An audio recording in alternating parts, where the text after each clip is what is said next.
Hello, everybody. Welcome to today's Tenant Talk Live. For those that are regulars here, you'll notice that we're doing this in meeting style instead of webinar style as per usual. We're trying something new out. Our moderator today, Ramona from Save Section 9, actually recommended it, and I thought it would be a good idea to implement. So we're going to see how this works and let us know if you like it or not. But yeah, feel free to put your name and where you're joining us from in the chat. I think everybody should have access to it now, and we should have a captioner helping us out today too. So if you have any issues, feel free to let us know. And we'll get started in just a second. Thanks again, everybody, for joining us. And Gabby, if I can just ask for your help with letting people in, please. For favor. Yeah, I think you need to make me a host. Oh, yes, of course. Yeah.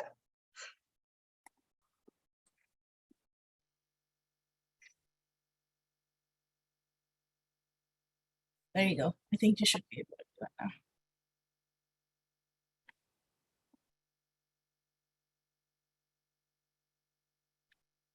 now. Awesome. I see a lot of familiar names in the chat.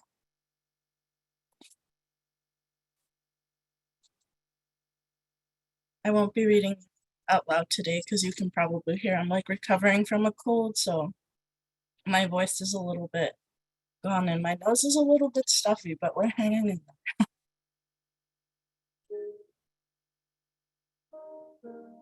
Welcome everybody who just joined.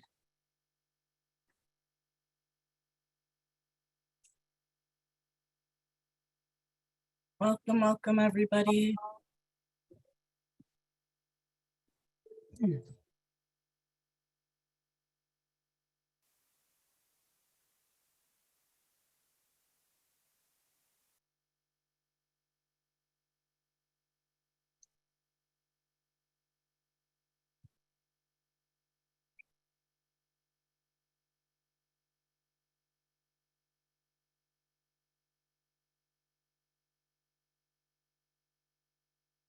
Cool. It seems like there's still people coming in to the Tenant Talk Live webinar, but I'll go ahead and get us started for today, just so that we can go ahead and get through all the content that we want to get through. But hello everyone, and welcome to Tenant Talk Live again. And my name is Sid Betancourt, and I use she, they pronouns, and I'm a housing advocacy organizer with the coalition. And again, if you're new here, you're currently joining Tenant Talk Live. We usually have it as a webinar style, but we're trying a meeting style today. And this is really just meant to provide an opportunity for you all to connect to one another, and also with NLIHC to learn about best practices regarding federal housing advocacy and how you can bring it back to your communities. And today we'll be hearing from Ramona at Save Section 9, which is a tenant-led organization that works to educate and mobilize public housing tenants in the preservation of public housing. And before I invite Ramona to help moderate today's session, I do want to provide some NLIHC updates. And I'll begin by sharing the community agreements that we put together at the beginning of the year. So let me do that really quickly. Awesome. Okay, let me know if you are all able to see that on the screen, but so on the screen, you should be able to see the rules now, and feel free to share your thoughts in the chat about the rules if you have any questions about them or if you want to make any changes. I'll leave the slide up while I go over some of the other updates in case you think of anything in the meantime.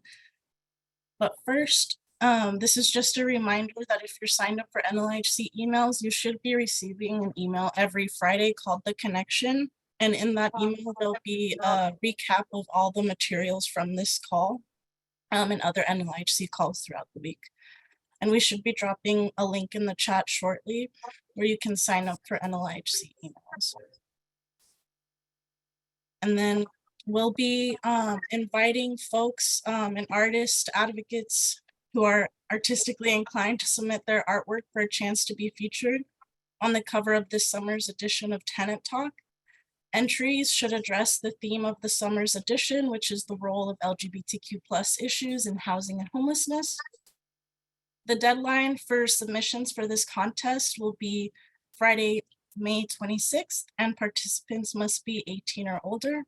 The winning submission will be featured on the cover of the forthcoming edition of Tenant Talk, and its creator will be awarded $250. And so if you have any questions about getting involved with that, you can email outreach@nlhc.org. And we'll drop that information in the chat as well. And then the last update that I have is that NLHC is currently recruiting members for its 2023-2024 tenant leader cohort.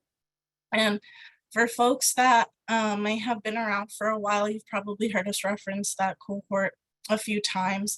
And it was like our first pilot cohort, and we're hoping to continue the tradition moving forward. And it really serves as a group of tenant advocates and community leaders with lived experience of housing insecurity who work towards housing justice and racial equity in their neighborhoods and the greater communities. NLHC collaborates with this group to inform not just our policy priorities, but also help in our advocacy and making sure that they best reflect the needs of the lowest income households throughout the country. So if you're interested in being part of next year's cohort, we're going to drop an interest form in the chat that you can fill out. And we're also going to host an informational session next Tuesday, May 9th at 4 p.m. Eastern Time. And you can join the session using the link that Gabby just dropped in the chat. But yeah. Selections for this cohort will be made on an ongoing basis through early summer 2020. And then just for logistics, we will be recording this entire session and uploading it to YouTube after this call. So if you miss it or you want to share it with somebody else afterwards, no worries, it will be available for you.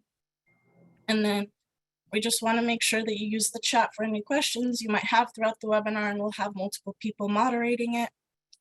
And then we just ask to have you stay muted if you're not speaking.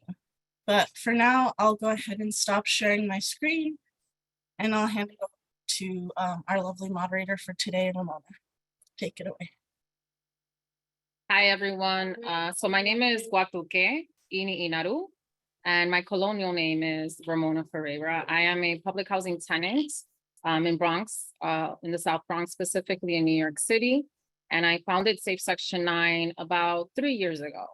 I'm not in my normal setting tonight, so there's some background noise that I've been noticing, so I hope that doesn't become a problem. There are some members from Safe Section 9 on the call that will be answering questions as they come up. So we really do want to encourage folks to drop those chat.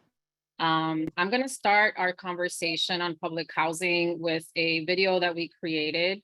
It's called The History of Public Housing, and it's a good place to start as a lot of folks don't understand the trajectory that public housing has gone through here in the United States. So let me go ahead and share my screen. And we'll go ahead and play that for you.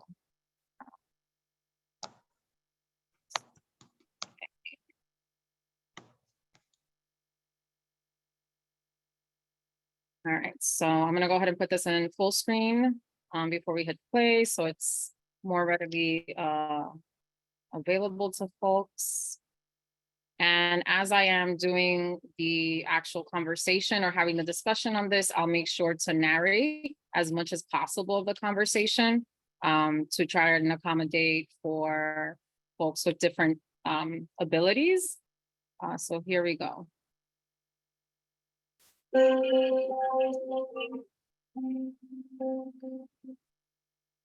lot of people associate public housing with major cities like New York and Chicago, but the United States' 970,000 public housing units are spread out over all 50 states, with 20% located in rural areas. All public housing is paid for under Section 9 of the Housing Act of 1937, which allows the Department of Housing and Urban Development, HUD, to distribute taxpayer funds directly to each city's housing authority. The law's stated purpose was to address, quote, the acute shortage of decent, safe, and sanitary dwellings for families of low income, end quote. Section 9 caps rent at 30% of resident income and gives residents the right to organize into resident councils to determine how money will be spent within their developments. Under Fiorello LaGuardia, NYCHA became the first agency in the US to provide publicly funded housing. Although welfare recipients and people of color were barred from these early developments, years of pressure by housing advocates eventually loosened these restrictions. And by the 1950s, working class Black and Puerto Rican residents had begun to move in. During the fiscal crises of the 1970s, these increasingly diverse developments became targets for budget cuts by politicians pandering to white anger toward the gains of the civil rights movement. Nixon halted all construction of new public housing in 1973. And in 1974, Congress created the Section 8 voucher program to push low-income tenants into the private market. Under the Reagan administration, HUD's budget was slashed even further, from $36 billion in 1980 to $15 billion in 1988. Reagan justified these cuts by stoking resentment towards public housing residents with the myth of the welfare queen, a person of color living lavishly off taxpayer assistance. As this stereotype took root, combined effects, disinvestment, the crack epidemic devastated public housing and the lives of people who lived there. Instead of providing adequate funding, politicians used this crisis as evidence that public housing was an outdated model. With the Hope 6 program, President Clinton proved just as willing as Republican administrations before him to keep up the cruel cycle. Hope 6 provided grants for housing authorities to demolish existing developments, but they were not required to replace them with the same number of low-income units. Between 1993 and 2010, 98,592 units were demolished under Hope 6. Only 12% of those displaced actually moved back into their homes. When the Faircloth Amendment was passed in 1998, it made the number of Section 9 units at that time the absolute limit of the national public housing stock. So today, HUD can't fund any construction of public housing above that 1990. Decades of austerity have left NYCHA with $40 billion in unmet capital needs. Residents experience the shortfall every day through shoddy repairs, chronic utility outages, and life-threatening mold and pest infestations.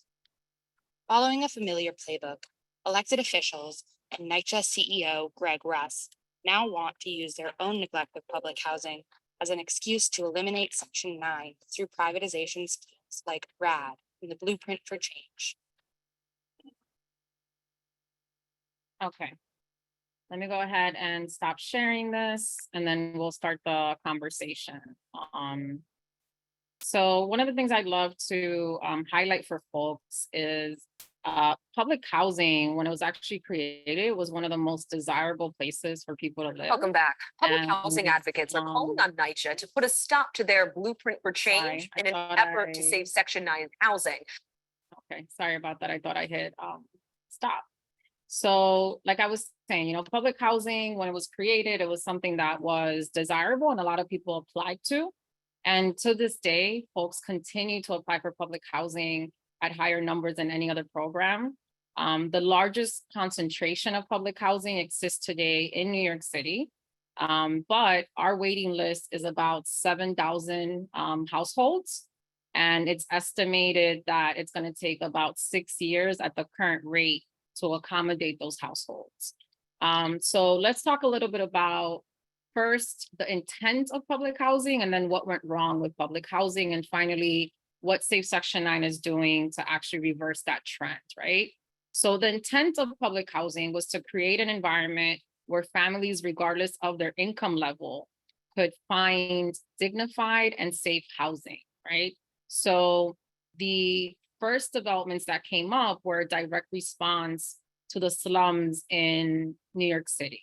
So if anybody's visited New York City and you go down in the Wall Street area, these were the spaces that you saw a concentration of Eastern European, primarily migrants, that were coming into the city and needed support to acclimate to the American way, right? So public housing included public services or social services because they wanted folks to become Americanized. And what did that look like in action?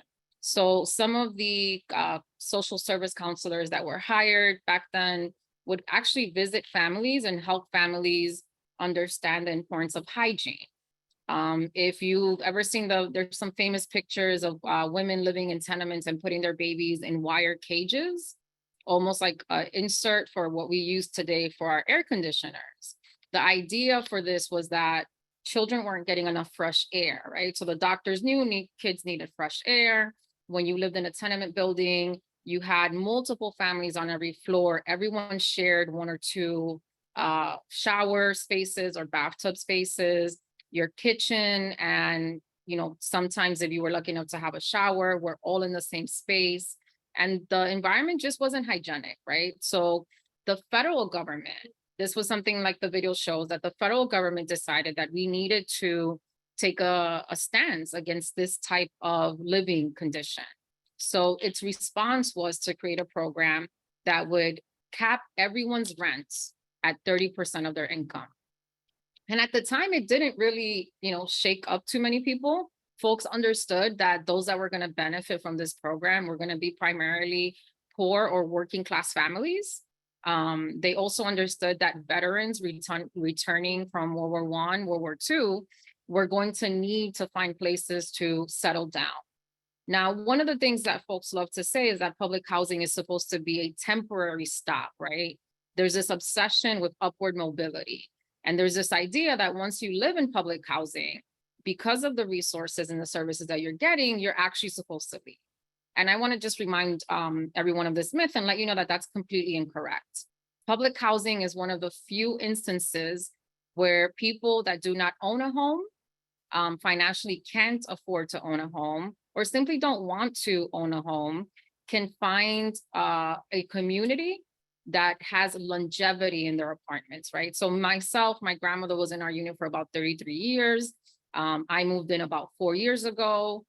There's other folks here that live in public housing throughout the city that also have been there through generations. And I think that's one of the stigmas that is constantly put on those of us that live public housing or live in public housing. There's this opinion that you need to take the service and leave.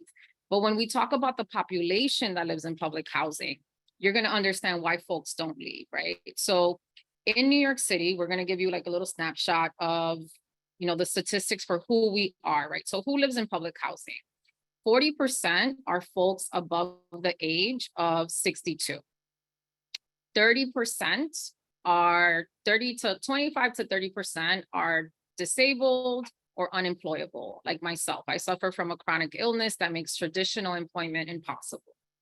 About 20% are working class families. And we are mixed income, right? That's another myth that folks love to throw at people that live in public housing. It's just for the poor. It's not just for the poor.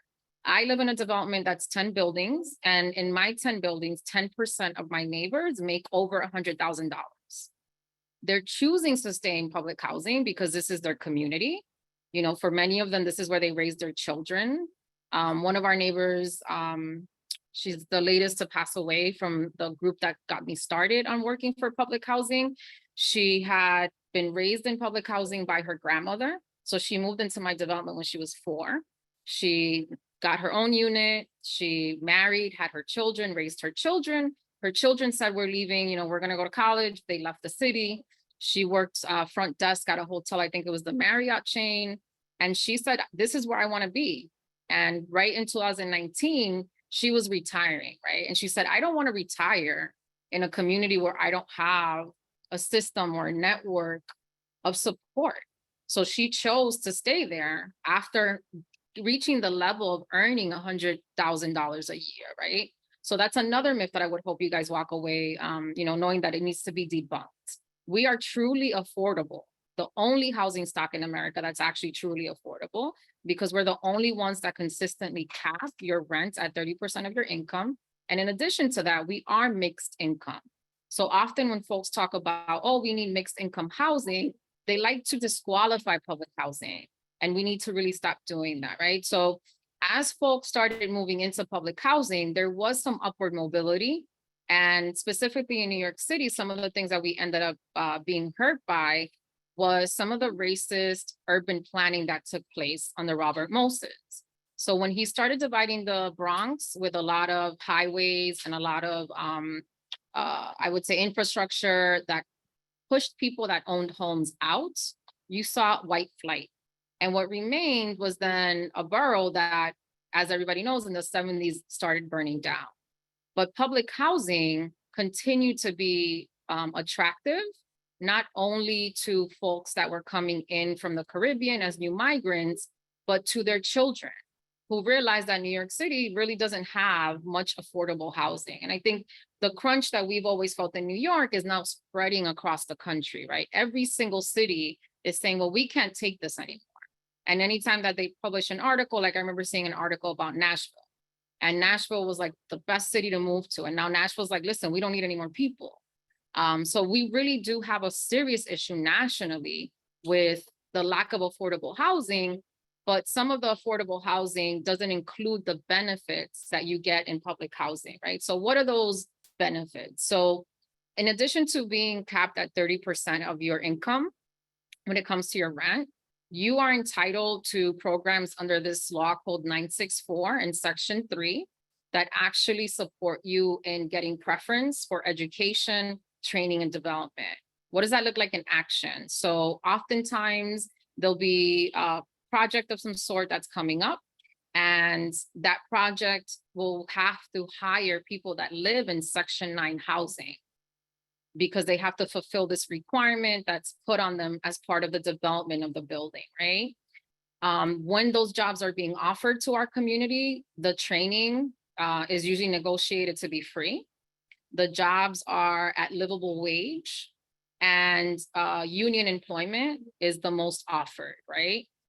You also have opportunities to participate in other development activities, like our children's community centers, where we have after-school programming, and we have services that support with either sports, activities, or senior welfare, right? So my building is a senior building. So we have an assigned community center where all of my neighbors and disabled and seniors can spend their days, they get meals, and they get programming for nourishment, right?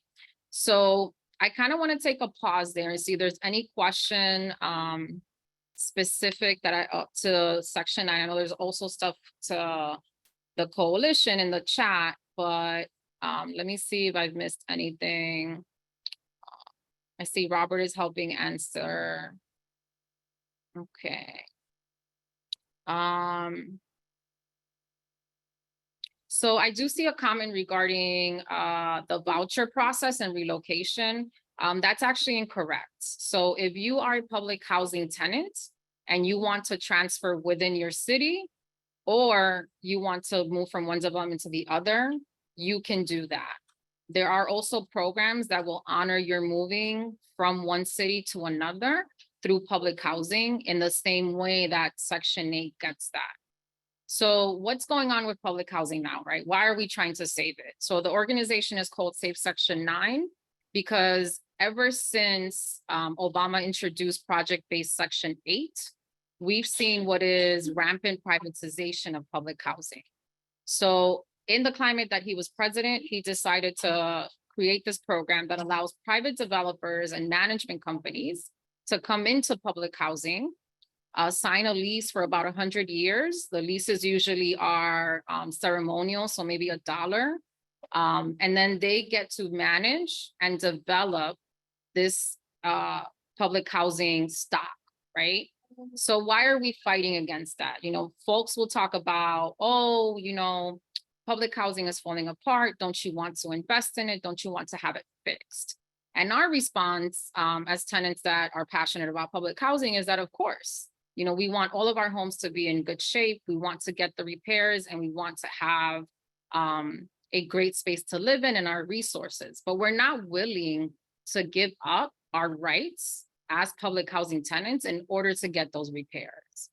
So for us, it's a principles issue. When you transfer or you privatize a public housing development or just a simple building in that development, the transfer removes tenant protections. And that's one of the benefits that I didn't mention. We have the most robust tenant protections in the United States. So before we are taken to court, we are able to have mitigation, right? We are able to see we have a different layer of protection that shelters us from eviction. So the time whenever we have a RAD conversion, that's being mentioned in the comments, across the country, Human Rights Watch found that a RAD conversion actually doubles eviction rates. So as soon as a private developer comes in, you start seeing that the eviction rate starts to tick up. Often folks will say, well, if you go into project-based Section 8, which is what privatization is, then you have the choice to move to another state. Now that is only available to you if the other state has an open project-based Section 8 waiting list. So we have tenants that went and got privatized a few years back, and they can wait up to 7 years and they're still not getting a transfer, right? Some of the other things that you lose, once a private development company comes in, your rent will increase. And we believe that this is part of the reason why folks start getting evicted. But they tell us that RAD has to be capped, right? So how are they increasing your rent?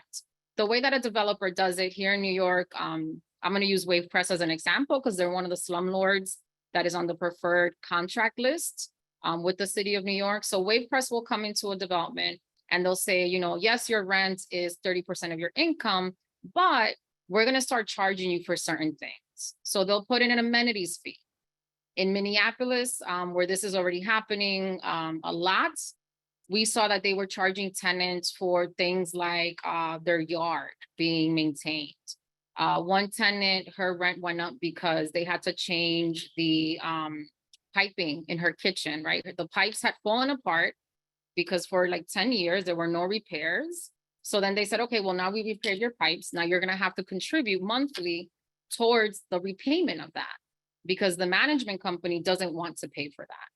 So when the tenants start getting evicted, it's really a buildup, a slow buildup. And then the process that we go through, that grievance process, has now been eliminated.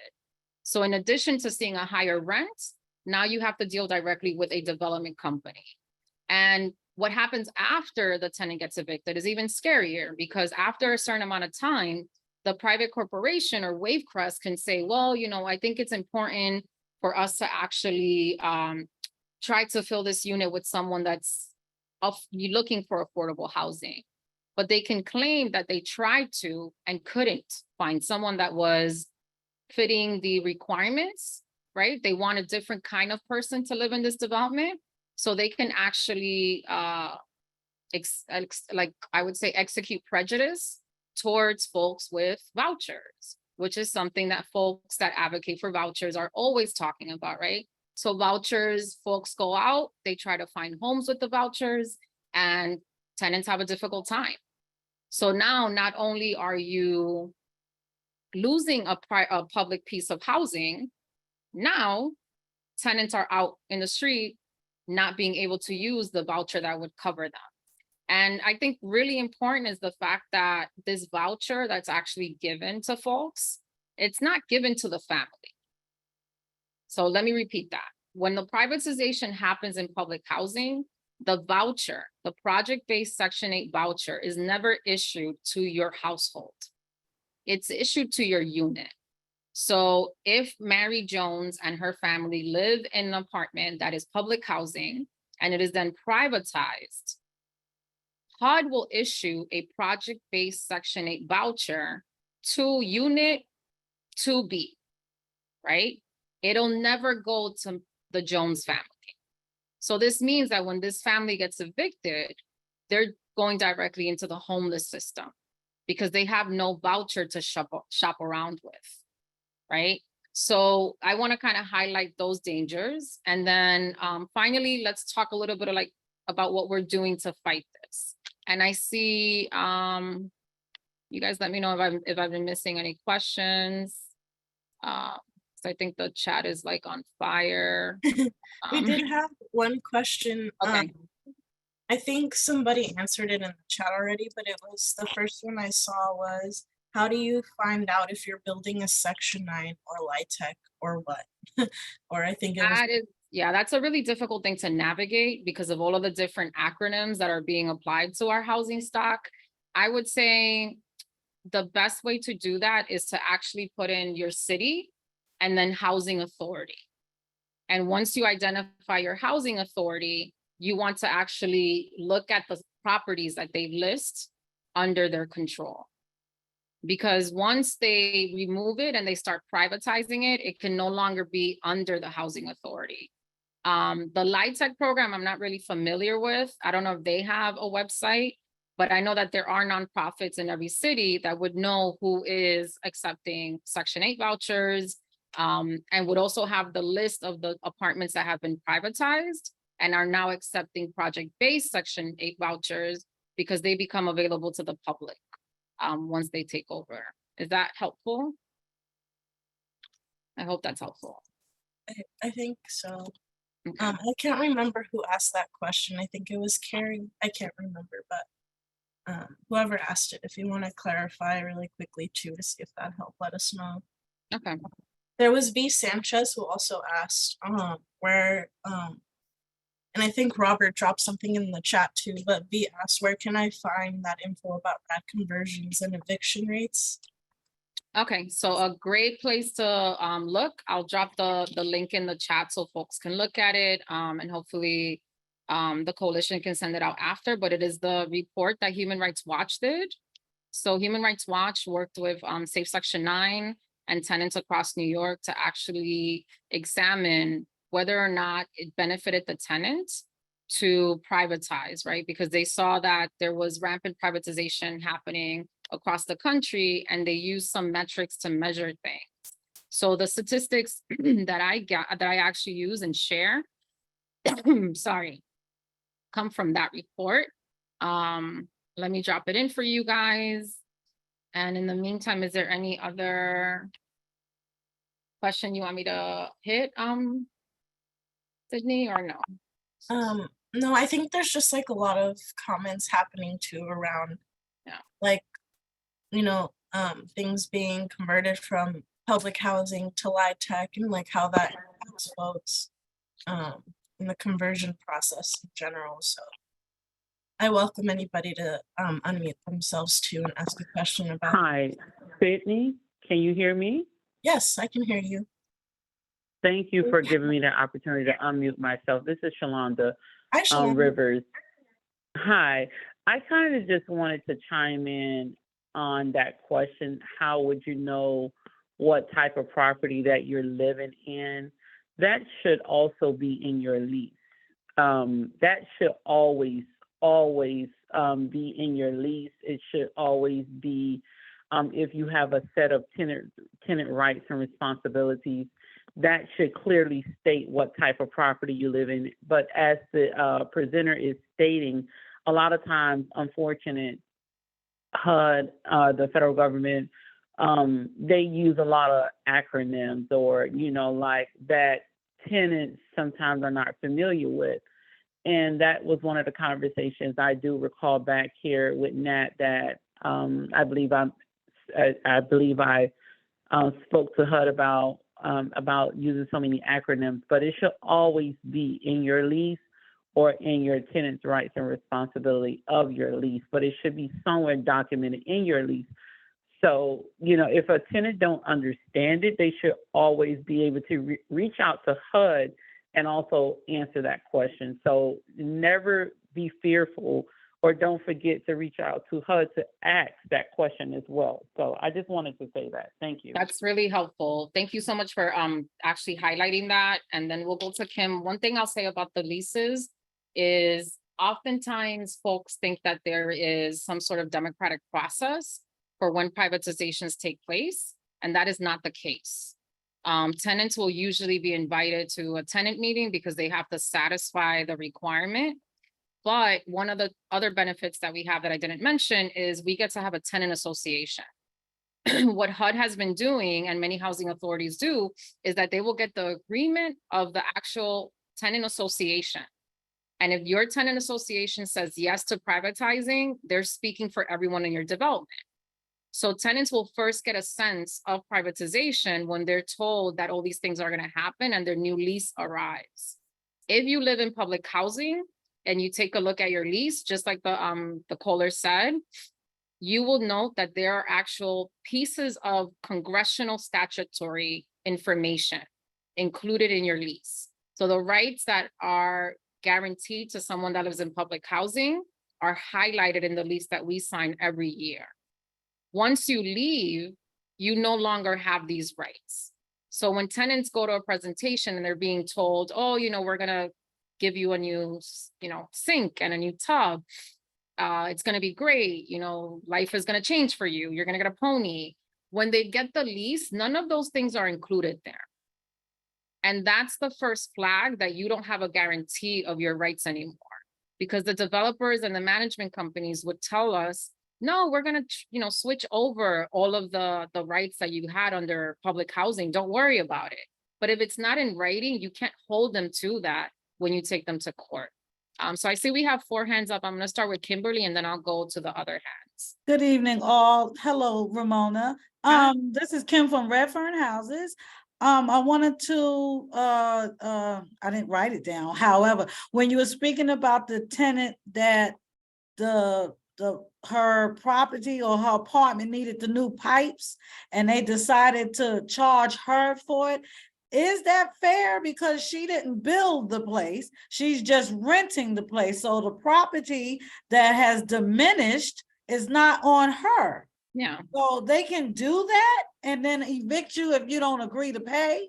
Yeah, so one of the things that we tell tenants is, in order to avoid these situations, is when you get your lease, give us a heads up if you think that you're being privatized, and we'll get a lawyer to actually review your lease. Because in many of these leases, they'll include paragraphs that will say things like, if the damage is not considered regular wear and tear, then the tenant is responsible for it. And if you've been in the unit for 33 years, my family's been in our unit now for 36 years. I have a crack in the ceiling. I don't have tile. It's a mess. It's not a mess. I love my home. But it does need some repairs, right? So they could come in, a new private company could come in and say, well, this is not considered regular wear and tear because how did you lose all of your tiles?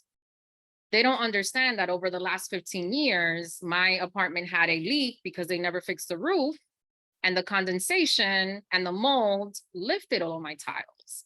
New York City Housing Authority understands that because they have a record of every repair request that I put in. But Wavecrest management can say, well, this is not regular. Like, why do we have to replace tiles? So is it ethical? No. Is it legally allowed? Yes, unfortunately. Okay, so then that my building really quickly across the street, I call it the rock quarry, like the Flintstone, but there's a giant cement and they have banging and stuff going on. So my building shakes. A glass of water, you can actually see the water moving in it. So now the paint and things is cracking, and that's not me. I'm not shaking the building. Let a truck go by here at a high speed and hit a bump or something. My building shakes. But thank you for that information. And thank you for allowing me to speak. No. Thank you, Kimberly, for bringing that up. I think, what's important to notice is when we transition to the private market, what's the priority? It's the bottom line, right? And the companies that are taking over are spending millions of dollars to rehabilitate these units, not because they believe that housing is a human right, but because they know that the type of investment that they're making is guaranteed to come back to them, because public monies, including taxes, will be used to pay them off. And in addition to that, when they transfer these units into market rate pricing, then it's like hitting the lotto, right? So I see Raquel, and then I see Teresa. You want to go ahead, Raquel? Yeah, this is Rachel. I'm a housing advocate on Faces of HUD Housing, and I want to say I've been working in these RAD properties a lot. And so what tenants need to understand is when you receive that notice saying that the housing authority plans on converting these properties, there's a few things that you need to make sure that you get to the table and do. And one of those things is to request a copy of all of the documentation that they submitted to HUD for approval. The other thing is to make sure that that includes resident participation. That means that you're only guaranteed 2 meetings, but if the tenants are unclear of what's happening, you want to participate through the whole process, you have to get at the table as a resident council or a resident advisory board. There's another thing that what happens is tenants are losing their voucher once they receive it. It is a temporary voucher once you're converting. It starts out as a temporary voucher. Once you use that voucher, that's giving you an opportunity to see whether you want to return, because public housing tenants have the first right return. And let me pause you for 1 second. 1 second, Rachel. Let me explain why people need a right to return. What's happening is so many of the public housing units that we have across the country have fallen into such disrepair that in order to bring the unit up to the code that Congress holds, right, and the requirements that HUD is supposed to uphold, they have to move the tenant out. Oftentimes, the tenants have to leave their units anywhere from like 2 weeks to 8 weeks. So they're giving this right to return. Now, a good case is the one in Chicago. So if you remember Chicago, Cabrini Greens, they exploded Cabrini Greens about 20 years. This is the 20-year anniversary. And all of those tenants that lived there under public housing received one of these vouchers.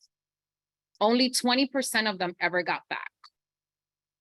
That means 80% of the people that lived in public housing in Chicago now face housing insecurity or have had to leave their city, right? Go ahead, Rachel. Yeah, and the reason why they're losing their houses is because the housing authority is pretty much telling people to take the voucher and they can't return. That's why you got to know what your rights are in programs. So people are losing their housing and relocation. The other thing, when you have to move out, they have to give you relocation funding. So I'm citing some of the main things that are causing the problems, and you got to know what your rights are in this. And so we're getting ready to do a training, but I also shared a video in the chat box in YouTube. That was one of the things that I asked Mr. Tom Davis at the recapitalization department to do, to help the tenants to know like a basic overview of what they qualify for. There's also community benefits agreements with the developer are supposed to provide to the tenant to help them with different activities and programs. But if you guys aren't at the table, you can't get it. So there's a whole lot more things that I could say, but for time, I'm gone. No, thank you so much. And if you could drop, this is for everyone. If you're interested in us keeping in touch with you, she's pushing us towards the final part of the discussion, which is going to focus on what we're doing, right, to stop this and to save public housing. But if anyone can drop their emails in the chat, we can definitely, record that and share our newsletters with you, which come out about once a week. Then I see a hand from Teresa, and then Monica and Mrs. Brown. Yes, hi, peace and blessing, everyone. I just wanted to say I was helping someone with dealing with an eviction.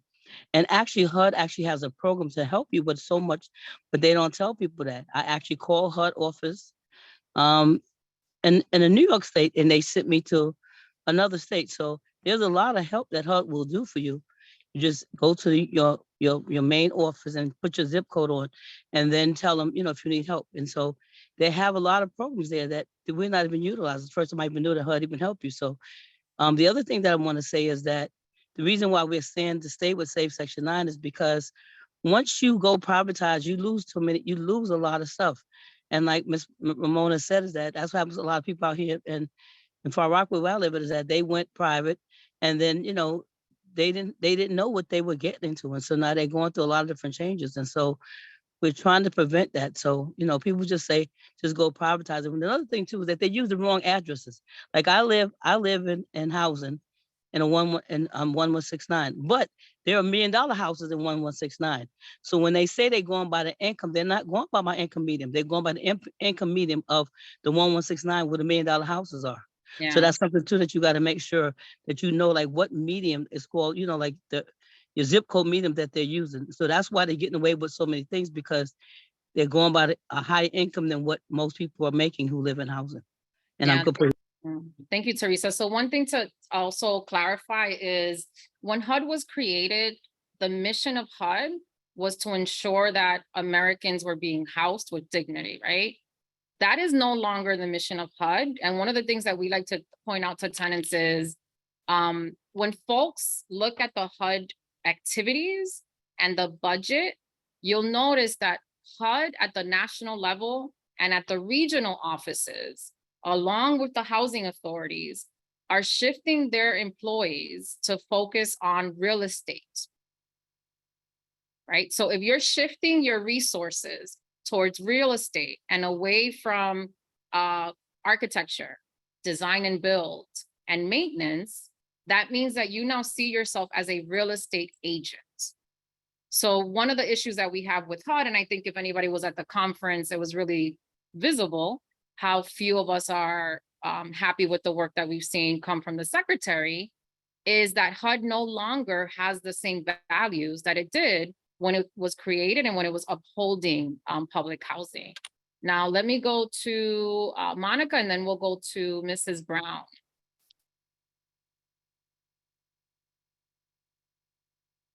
And you should be able to unmute Monica. There you go.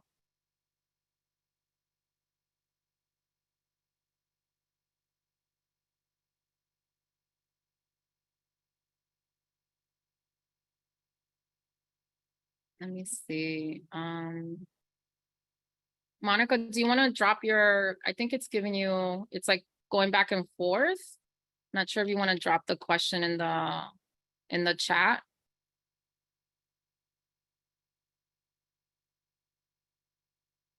And let me see if I can unmute.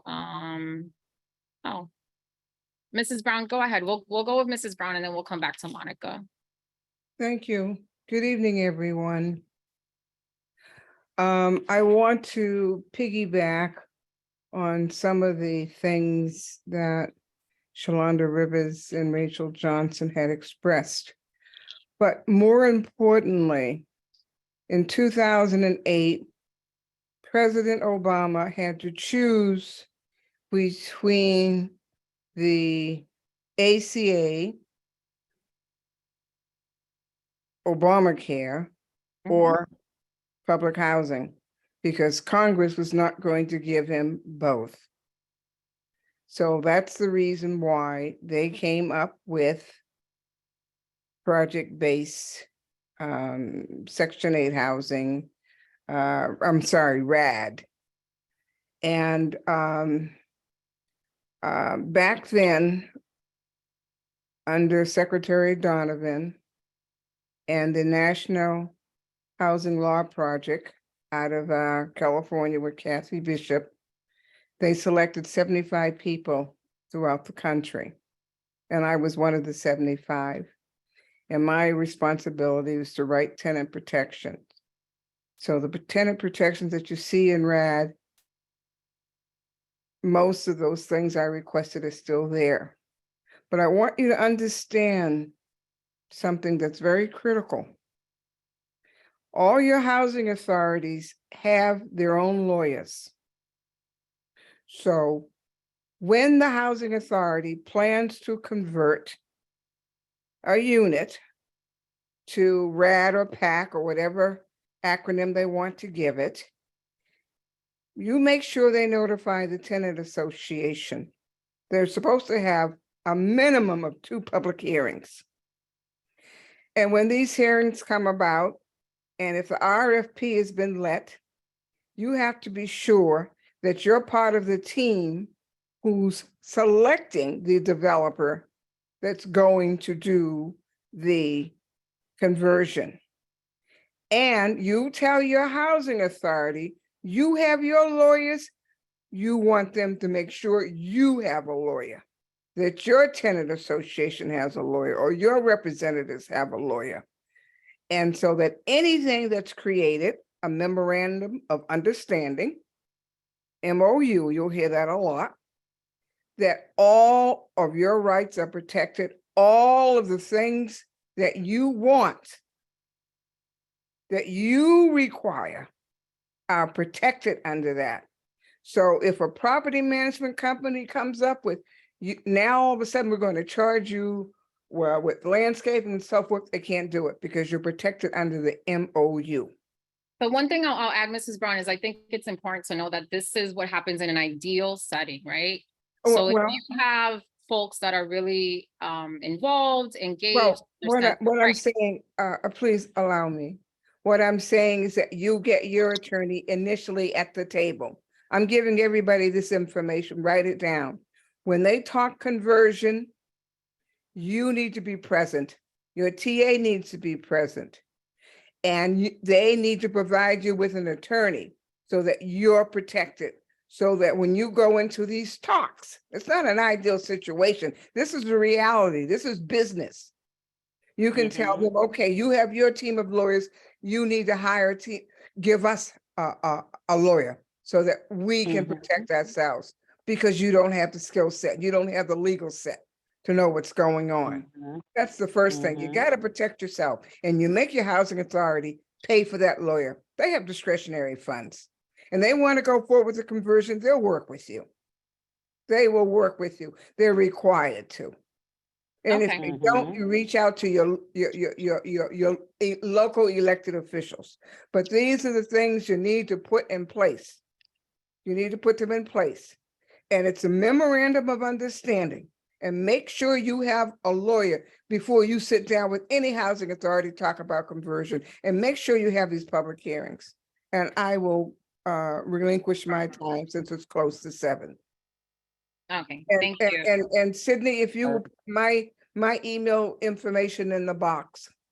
And if anybody wants to reach out to me, I will give them the basics and show them how to in dealing with their respective housing authority. Thank you very much for your time. Yeah, I think that'd be really helpful. One of the things that we've seen here in New York and Minneapolis and Massachusetts and in California, though, is that regardless of like how active the tenants are, voices do get silenced, right? So how are we countering that?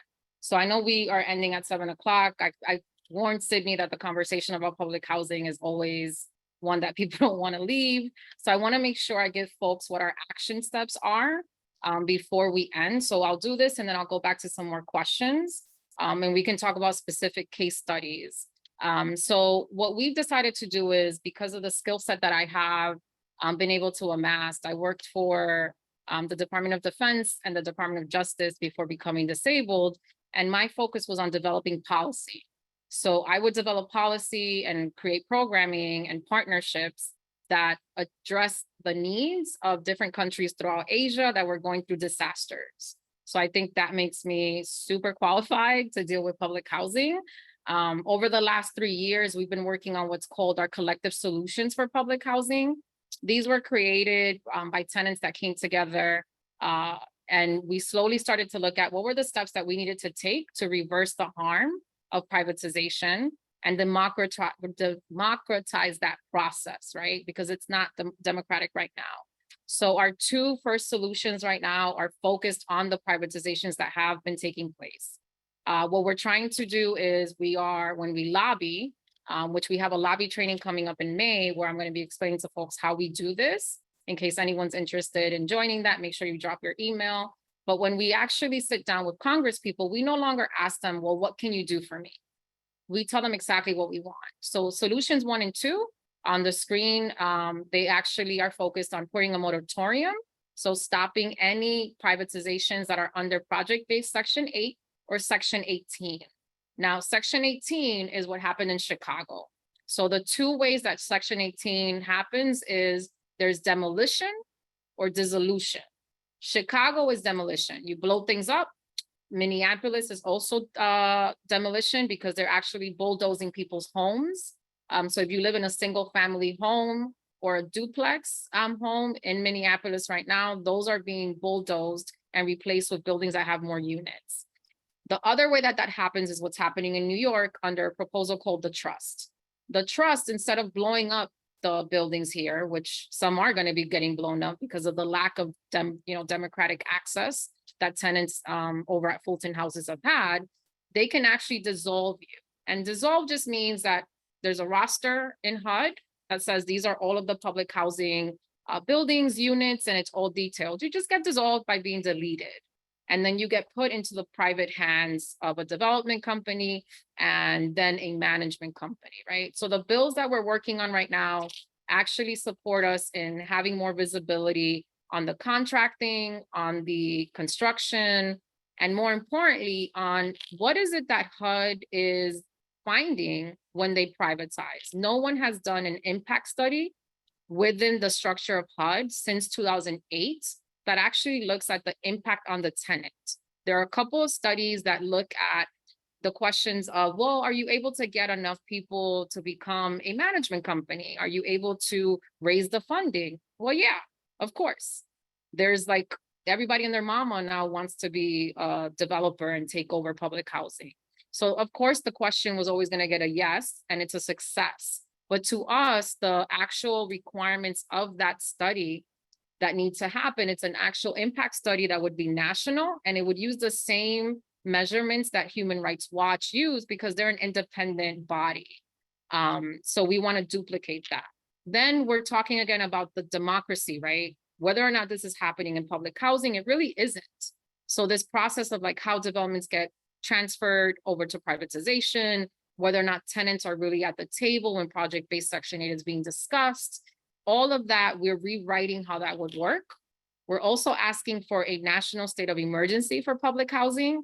We're doing this because we want there to be a recognition that this needs to be a rebuild and a rehabilitation, and that some of the laws that apply during an emergency state that's issued by the federal government would then protect the tenants as a protected class.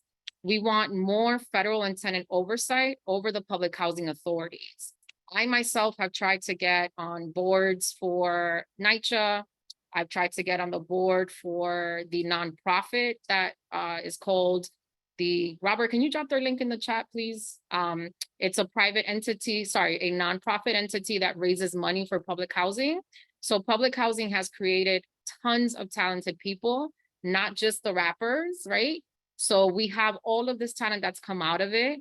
And folks will be like, hey, I really want to do something. How can I help? Here's, $1 million after, they do a comedy show. That's the entity that gets it. So it's actually diluted by that entity before it gets to the tenants. So we want to be able to check what are the processes, and the way we want to reverse these things, these trends that we've been seeing, is we want to actually create a new housing authority for New York City. Now, when it comes to the repairs, you'll see that's on the second page. One of the things you'll notice in our tenant meetings is that we don't talk about individual repair needs because we understand that this is a systemic issue. So talking about what's wrong with my tub or your shower isn't going to move us forward. So we focus on the policy level. Then we want housing under public housing to be actually restored. The video talks about the Faircloth Act and how we've been losing public housing since 1999 or 2000. We actually have enough space to be building and actually absorbing public housing. So that can be something that you guys take as an action item. If your city or state is looking at developing housing and it's absorbing housing, or there's housing that can be taken over because of, slumlords or other legal, and what's that called? When the city says this is mine, I'm just going to take it, domain, right? Eminent domain. Public housing is what you should be asking for, not affordable, because like Christina actually shared, that is going to be based on, not Christina, Teresa, like Teresa shared, that's going to be based on AMI, not on true affordability, which should be 25 to 30% of your actual income, right? Then we're talking about turning public housing sustainable and resilient, because I know that folks want their descendants to have access to humane public housing. There are still bills being written at the congressional level that are racist. So we want to call attention to that. And we have specific examples that we want to reverse. Then we're looking for a reporting infrastructure that allows tenants to report their rents, because pre-pandemic in New York City, public housing tenants paid their rent on time and full 98% of the time. Since the pandemic, we've fallen down to about 76 to 80%. But we know that that's because of the pandemic, right? And for many, I know house ownership is always going to be put out as a goal. For those of us in public housing that do want to pursue that, I personally don't. But if you do, having a credit that's been reportable and that has been built over years leads to you getting better loans and better rates. Then we're actually looking for guidance at the congressional level on what affordable housing is. I'm going to drop the link to these solutions in the chat as well. And the coalition can certainly email them out to everyone. If you are in a city and you want to join the fight, right? I'm going to do a minute on like how we can do that. What you can do is you can actually get together with other folks in your community and you can develop a set of demands for your city. So far, we have Memphis, we have New York City, and then we have North Carolina. So I'm going to put that in the chat and I'm going to go ahead and share that to everyone. And then Sydney, do you want to, let me take one more minute. This is the solutions. So there are action items, right? Let's finally get to the action items. I'll do the 1 minute on that. So the actions that we are asking folks to do right now is this completion of this training that you just went through, this history of public housing training, is the first milestone. The second training that we do, I'm going to drop a flyer for that in the chat right now. It's called Lobby Training for Tenants and Allies. If you're willing to join that training, then you qualify to join us in any conversations that we have with Congress people. So why is it important for tenants and allies to be in those meetings? Once you understand our solutions, we really want to make sure that we can represent every city across America. We were invited when we were down there in March. We had some really good meetings with some of the folks from New York, both Republicans and Democrats. And we are working on what's going to be a National Day of Public Housing. So the National Day for Public Housing is going to be in Washington, D.C. And this training was actually included as part of our Get on the Bus training program. We're looking for folks to take the history of public housing training that you just took and then complete the lobby training and support us in those conversations with our elected officials so that your city doesn't get left behind and doesn't, succumb to this idea of privatized, affordable housing that doesn't really fulfill the needs of everyone. So I'll check the chat and I'll pass it back to Sydney. We're gonna put our contact info in the chat too. And Sydney can definitely share that in the next newsletter or the recap of this. But I'll let you decide like how you wanna run things and stop because I know we're past 7 o'clock. Yeah. Thank you. Thank you so much, Ramona. And I'm sorry we weren't able to get to everybody, but this was really good information. And thank you again for joining us, Ramona. We did include some links in the chat as well for folks who want to follow up on NLIHC stuff. And we'll make sure to share the Save Section 9 information as well in the follow-up email. Make sure to sign up for our emails, but I'll subscribe everybody here to the connection as well. So make sure you look out for that on Friday. It usually comes out midday. And if you have any questions, we'll try to address them offline as well afterwards. So thank you all again for attending, and we'll see you in 2 weeks for our next Tenant Talk Live webinar on May 15th. Sydney, I'll just take 1 second to copy the chat before we close out. And we are on Facebook, Instagram, Twitter, and on email. And I put our email at savesection9@gmail.com. And it's savesection9 on all of the social media accounts. In addition to participating in the lobbying and activating your city, we are also always looking for support in the back of the house. So if anyone has admin skills and can support us, we are completely volunteer and tenant led. And our funding is a question that usually comes up as well. We received $20,000 from a state representative from my district in New York. And we've spent about half of that in the last 3 years. Other than that, we just do in-kind donations. So including our video, all of our graphics are done by volunteers. Ramona, which development are you in New York? I'm in Mitchell Houses. Is that on the Lower East Side or? No, I'm South Bronx. Oh, you're South Bronx. I'm from the best borough. I'm from the South Bronx. Well, how come you don't sit on the C-Corp RAB? I am not on the tenant association. Oh, okay. Yeah. I have not, I wasn't found, I entered a rent strike, which is one thing that some of our tenants also are able to do if they make that choice. So we Mhm. entered a rent strike because we were 15 years behind on our elevators, and it's been 2.5 years, so I'm not in good standing, but our elevators are now being installed, so. And that's another thing we need to have a session on, you know, defining good standing, because they play games with us with good standing. Yeah, yep. Ma'am, what's your name again? Could you put your name in the chat so I could copy it? What's your name so I can look for your name in the chat? Mrs. Brown? I think Okay, she thank you, was Mrs. Brown. prepping stuff. Yeah. Appreciate, Mrs. Brown. appreciate all your information. Sure. Oh, I'm trying to see how I can copy the chat. Sydney, can you help me with that? Yeah, so there will be like 3 little dots at the bottom of the chat, Okay. and it'll give you the option to save the chat. Oh, look at you. Yeah, You're magic. I have it ready to send it to anybody who wants it. They can just email me at whiggins@AOL@gmail.com. I think that was William. I'm sure Sydney has your contact, William, Yes. right? Yeah, perfect. There were like a few people too that. Yo, I got it. I got it, Yeah. Ramona. I got it. Oh, thank you, Robert. Yeah, this is all volunteer, like No we're doubt. a little sloppy, but we get it done. Not- All right, thank you so much, everyone. Thank you, We want Ramona. to come back and Thank you, continue the Sydney. conversation. Thanks again, Sydney, for putting this together. Thank you, everybody, It for was It was a attending. great meeting. Thank you very much. Yes. Thank you. Have a blessed Thank night. you. Peace and blessings.